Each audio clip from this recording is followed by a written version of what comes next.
마태복음 24장 예수 그리스도의 재림에 관한 교훈. 예수께서는 자신의 죽음과 떠남이 가까워졌다는 것을 아시고 이제 일반적인 가르침이 아닌 종말에 관한 가르침을 언급하십니다. 1절에서 3절 제자들의 질문에 예수께서 답변하는 형식으로 이루어져 있는데, 제자들의 질문은 두 가지 내용으로 예루살렘 멸망에 관한 일과 재림과 종말에 관한 내용입니다. 첫 번째 말세의 징조에 대해서는 거짓 그리스도의 출현, 자연 질서의 파괴와 불법의 성행, 복음의 편만과 성도 환란에 대해서 말씀하고 계십니다. 두 번째 말세의 성도가 가져야 할 지혜에 대해서는 말세의 징조를 깨닫는 지혜와 거짓 그리스도를 식별하는 지혜, 그리고 하나님만을 의뢰하는 지혜입니다. 세 번째 말세의 성도가 취해야 할 행동은 세상 것들의 매련을 두지 말 것과 기도할 것과 하나님의 심판에 대비하는 삶을 살아갈 것을 말씀하십니다. 종말의 정확한 시기는 아무도 모릅니다. 언제 주님이 오시더라도 기쁘게 맞이할 수 있도록 항상 깨어서 준비하는 종말 신앙을 가지고 살아가야 한다는 것입니다. 이어서 24장 본문 내용으로 이어집니다. 마태복음 24장. 예수께서 성전에서 나와서 걸어가시는데 제자들이 다가와서 성전 건물을 그에게 가리켜 보였다. 예수께서 그들에게 말씀하셨다. 너희는 이 모든 것을 보고 있지 않느냐? 내가 진정으로 너희에게 말한다. 여기에 돌 하나도 돌 위에 남아있지 않고 다 무너질 것이다. 예수께서 올리브산에 앉아 계실 때에 제자들이 따로 그에게 다가와서 말하였다. 이런 일들이 언제 일어나겠습니까? 선생님께서 다시 오시는 때와 세상 끝날에는 어떤 징조가 있겠습니까? 우리에게 말씀해 주십시오. 예수께서 그들에게 말씀하셨다. 누구에게도 속지 않도록 조심하여라. 많은 사람이 내 이름으로 와서 말하기를 내가 그리스도이다 하면서 많은 사람을 속일 것이다. 또 너희는 여기저기서 전쟁이 일어난 소식과 전쟁이 일어나리라는 소문을 들을 것이다. 그러나 너희는 당황하지 않도록 주의하여라. 이런 일이 반드시 일어나야 한다. 그러나 아직 끝은 아니다. 민족이 민족을 거슬러 일어나고 나라가 나라를 거슬러 일어날 것이며 여기저기서 기근과 지진이 있을 것이다. 그러나 이런 모든 일은 진통의 시작이다. 그때의 사람들이 너희를 환난에 넘겨줄 것이며 너희를 죽일 것이다. 또 너희는 내 이름 때문에 모든 민족에게 미움을 받을 것이다. 또 많은 사람이 걸려서 넘어질 것이요 서로 넘겨주고 서로 미워할 것이다. 또 거짓 예언자들이 많이 일어나서 많은 사람을 홀릴 것이다. 그리고 불법이 성하여 많은 사람의 사랑이 식을 것이다. 그러나 끝까지 견디는 사람은 구원을 얻을 것이다. 이 하늘나라의 복음이 온 세상에 전파되어서 모든 민족에게 증언될 것이다. 그때야 끝이 올 것이다.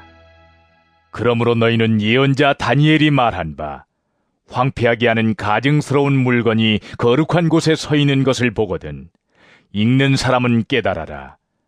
그때에 유대에 있는 사람들은 산으로 도망하여라. 지붕 위에 있는 사람은 제 집안에 있는 물건을 꺼내려고 내려오지 말아라.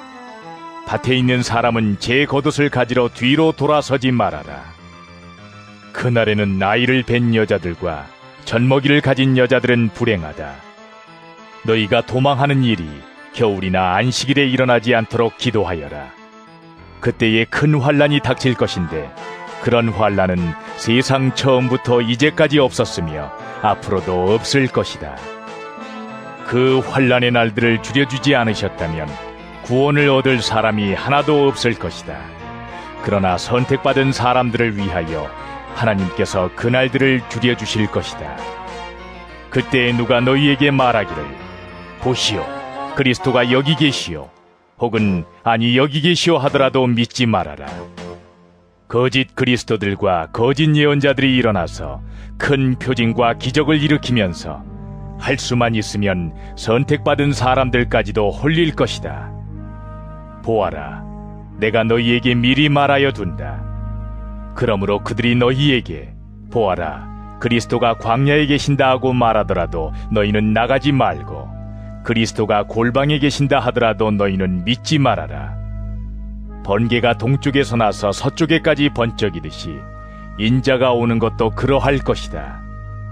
주검이 있는 곳에는 독수리가 모여들 것이다. 그 환난의 날들이 지난 뒤에 곧 해는 어두워지고 달은 그 빛을 잃고 별들은 하늘에서 떨어지고 하늘의 세력들은 흔들릴 것이다. 그때에 인자가 올 징조가 하늘에서 나타날 터인데, 그때에는 땅에 있는 모든 민족이 가슴을 치며 인자가 큰 권능과 영광에 쌓여 하늘 구름을 타고 오는 것을 보게 될 것이다. 그리고 그는 자기 전사들을 큰 나팔 소리와 함께 보낼 터인데, 그들은 하늘 이 끝에서 저 끝까지 사방에서 그가 선택한 사람들을 모을 것이다. 무화과 나무에서 교훈을 배워라. 가지가 연하해지고 잎이 돋으면 너희는 여름이 가까이 온 줄을 안다. 이와 같이 너희도 이 모든 일을 보거든 인자가 문 앞에 가까이 온 줄을 알아라. 내가 진정으로 너희에게 말한다. 이 세대가 끝나기 전에 이 모든 일이 다 일어날 것이다. 하늘과 땅은 없어질지라도 나의 말은 결코 없어지지 않을 것이다. 그러나 그날과 그 시각은 아무도 모른다. 하늘의 천사들도 모르고 아들도 모르고 오직 아버지만이 아신다. 노아의 때와 같이 이 인자가 올 때에도 그러할 것이다. 홍수 이전 시대에 노아가 방주에 들어가는 날까지 사람들은 먹고 마시고 장가가고 시집가며 지냈다. 홍수가 나서 그들을 모두 휩쓸어 가기까지 그들은 아무것도 알지 못하였다. 인자가 올 때에도 그러할 것이다. 그때에 두 사람이 밭에 있을 터이나 하나는 데려가고 하나는 버려둘 것이다. 두 여자가 맷돌을 갈고 있을 터이나 하나는 데려가고 하나는 버려둘 것이다. 그러므로 깨어 있어라. 너희는 너희 주님께서 어느 날에 오실지를 알지 못하기 때문이다. 이것을 명심하여라. 집주인이 도둑이 밤 몇 시에 올지 알고 있으면 그는 깨어 있어서 도둑이 집을 뚫고 들어오도록 내버려두지 않았을 것이다. 그러므로 너희도 준비하고 있어라. 너희가 생각하지도 않는 시각에 인자가 올 것이기 때문이다. 누가 신실하고 슬기로운 종이겠느냐?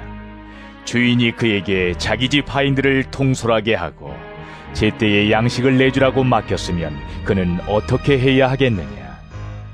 주인이 돌아와서 볼 때에 그렇게 하고 있는 그 종은 복이 있다. 내가 진정으로 너희에게 말한다. 주인은 자기 모든 재산을 그에게 맡길 것이다. 그러나 그가 나쁜 종이어서 마음속으로 생각하기를 주인이 늦게 오시는구나 하면서 동료들을 때리고 술친구들과 어울려 먹고 마시면 생각하지도 않은 날에 뜻밖의 시각에 그 종의 주인이 와서 그 종을 처벌하고 위선자들이 받을 벌을 내릴 것이다. 거기서 슬피 울며 이를 가는 일이 있을 것이다.